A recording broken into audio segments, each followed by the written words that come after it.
Drag. Drag is the component of the total aerodynamic force which resists the forward motion of a body into wind. The boundary layer is a region between a body where the local speed is zero and the first point where the local speed is equal to the speed of the airflow. In practical terms, the point where the local speed has reached 99% of the free stream velocity.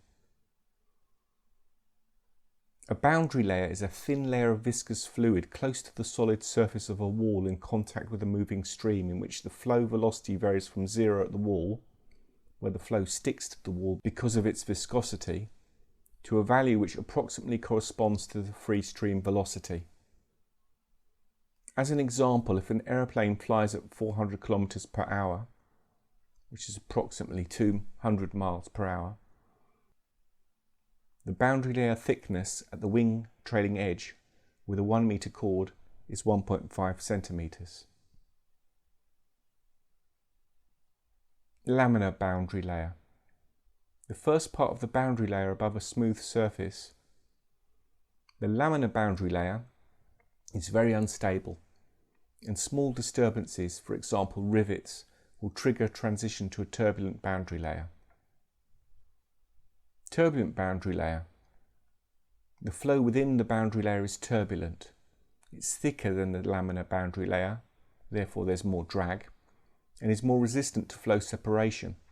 It's got more energy than a laminar boundary layer. Transition point. This is the point where the boundary layer changes from laminar to turbulent flow. Factors which affect transition are surface roughness, adverse pressure gradient, which causes a dramatic change in speed. Reynolds number is proportional to velocity multiplied by chord. It's very important when carrying out wind tunnel tests. Scale effect is an error which occurs in wind tunnel tests. For example, the flow around a very small model wing, made to scale, will not be the same as the flow around the real wing.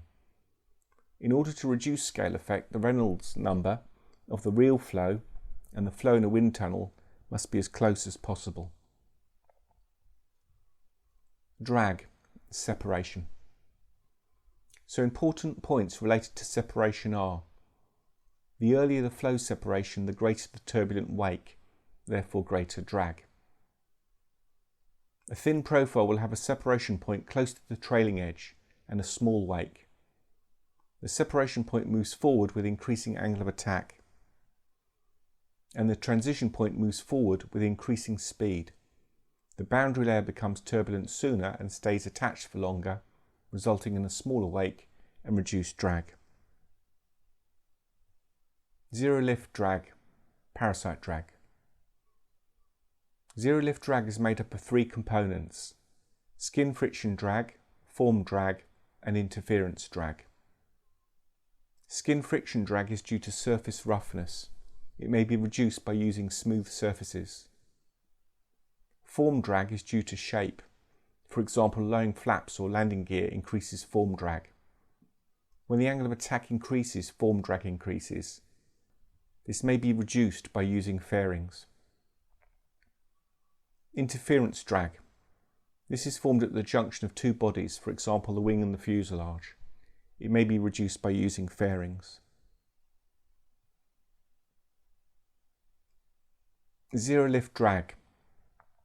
The formula for zero lift drag is d0 equals coefficient of drag half rho v squared s. It varies, so a doubling of speed will quadruple drag.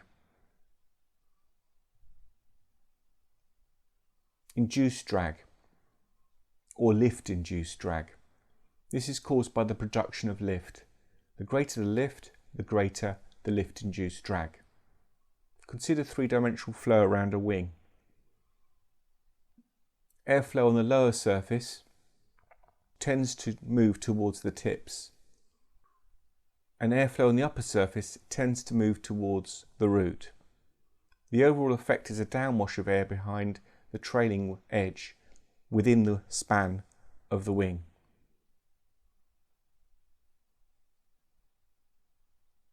The formula for induced drag is CDI, the induced drag coefficient, is equal to KCL squared over pi A, where CDI is the induced drag coefficient, CL is the lift coefficient, A is aspect ratio, and K is the induced drag factor, which is equal to 1 over E, which equals 1 for elliptical lift distribution. Any wing other than elliptical has a factor greater than 1. So, the induced drag coefficient is proportional to the lift coefficient squared. As the angle of attack increases, so does lift-induced drag. Induced angle of attack.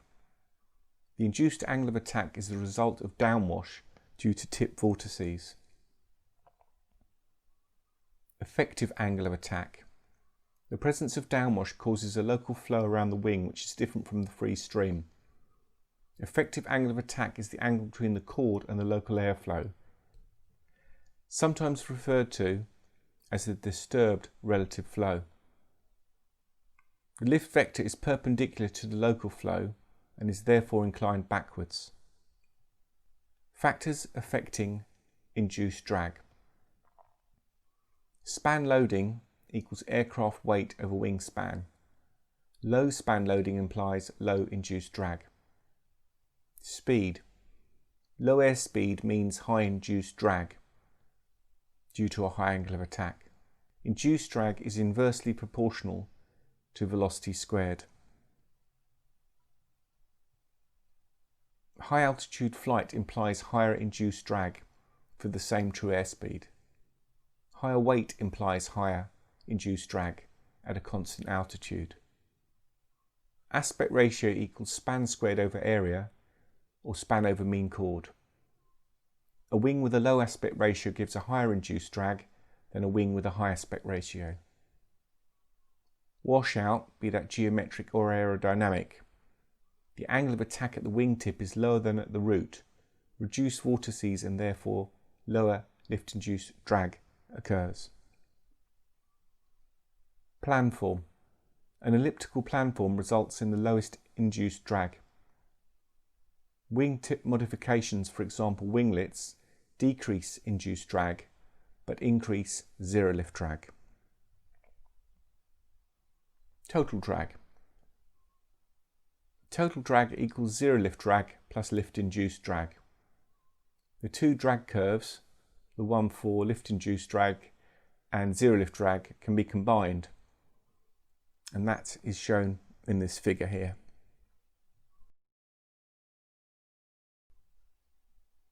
As weight increases, total drag increases. It has a greater effect on the lift-induced drag curve.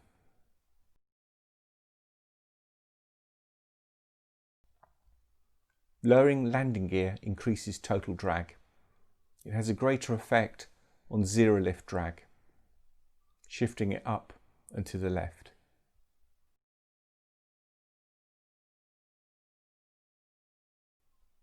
Lowering flap increases total drag.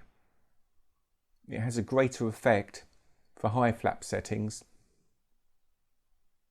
on the zero lift drag curve, shifting it up and to the left.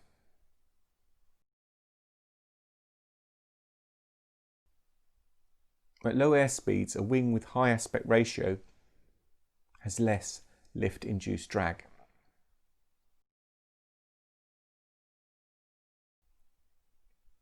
The effect of aspect ratio on drag.